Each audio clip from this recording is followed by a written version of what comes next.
Ruben Amorim admits Manchester United will have to suffer as they strive to master his favoured 3-4-3 formation. United drew 1-1 with Ipswich Town at Portman Road in Amorim's first match in charge and struggled to adjust to the Portuguese's demands as Andre Onana was called upon to make 3 impressive saves. Despite going 1-0 up through Marcus Rashford after 80 seconds, United failed to build on their advantage and Amorim admitted some United players got stuck. Amorim had to select right-back Noussair Mazraoui in the back 3 as centre-halves Harry Maguire, Victor Lindelof, Lisandro Martinez and Leny Yoro were all absent. "It's hard to expect anything now," Amorim said. "It's not a surprise, but you have to see it in game. That's why I was a little bit anxious, because you cannot understand what will happen in the game. I felt that. They were thinking too much during the game, and that is normal. We start very well, but then we should have more possession with the ball, kept the ball, and sometimes we had the ball in defence, and the rest of the guys were too stuck because they were thinking, where should I be? So this is the first point. When we make a new structure, and you are so clear on that, they need time to have some fluidity in the game, and I felt that. But it's 2 games, and I felt they did okay. What I understood today is they are trying, they are really trying, they stay in the positions, they receive the information, and they try to use it in the game. That is very important. Even in the difficult moments, I felt they were doing the things we wanted them to do. I know it's frustrating for the fans, but we are changing so much in this moment with a lot of games. We are going to suffer for a long period, and we will try to win games. This will take time. We have to win games, but we could lose if it was not for Onana. So I think we have to understand that and think and be pragmatic that these guys had 2 days to train to change so much. They are thinking too much because things are so different. Some details, they used to pass the ball and go forward. Even the centre-backs, now they have to go back. These type of things, they start going forward and they have to think too much. Dalot used to do it, pass the ball to centre-backs, go inside, play as a midfielder, now he has to stick to this position. It's hard for the players in 3 days to cope with everything, but we forget about the new idea. I think that's why I was brought here in the middle of the season, and we try to cope with the things they are used to doing. Next year, in the same stage, we will be here with the same problems. Or we start now, we risk a little bit, we suffer a little bit, and in the next year we will be better at this point, so we have to risk it a little bit. They are thinking too much, because we are changing too much with 2 trainings now, without space to improve in training. Everybody knows that we have a problem now with the centre-backs, but they are 3 defenders, 2 midfielders, 2 wingers, 2 no.10s and 1 striker. But you change if you play Bruno Fernandes in the same position as Garnacho, it's a completely different game. When we want to listen to a lot of you guys that Manchester United doesn't have a structure, we will have a situation of you see a structure and you will say that, but oh, it's not fluid. This is like steps, we have to put in the heads the structure. When they start thinking about the structure, they will play so much better. But we need time to do that, and during this time we have to manage to win games. That is very important, and I know that. Nobody is ever likely to forget the Bayer Leverkusen side that so nearly went the entirety of the 2023-24 season unbeaten. After winning their maiden Bundesliga title at a canter, winning 28 and drawing 6 of their 34 matches, Xabi Alonso's team had every right to feel confident about their chances of winning the Europa League as well. However, a hat-trick from Ademola Lookman sentenced them to their first defeat of the season in their penultimate game of it, securing Atalanta their first ever European trophy.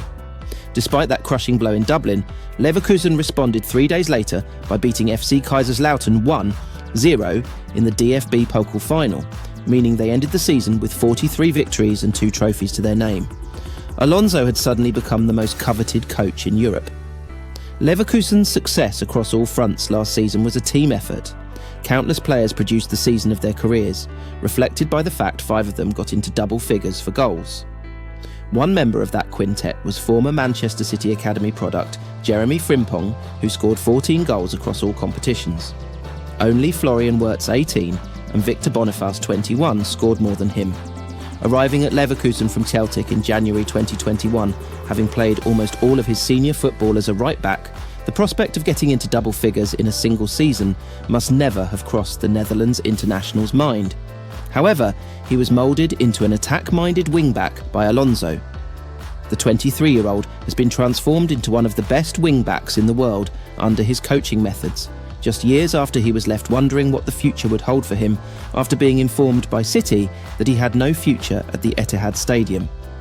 Speaking to Sport Bible earlier this year, Frimpong said, "I kept playing an age group down, and I think when I was under 23s at City, I remember going in for a new contract. And that's when I knew my path at City was different. They were talking about how I couldn't get into the team and were comparing me to other players in the academy that were doing better than me. I thought, yeah, I clearly don't have a future here, so I've got to take a different step. I remember going to that meeting and he was saying, you're too small and it'll be too physical. That's when I was thinking, where am I going to go? The answer was Celtic. He moved to the Glasgow club in September 2019, signing a 4-year deal.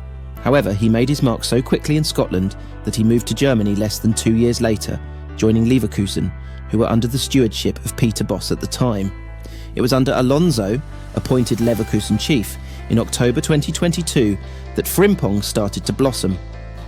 He ended the 2022-23 season with 20 direct goal contributions to his name, 16 of which were registered after Alonso's appointment.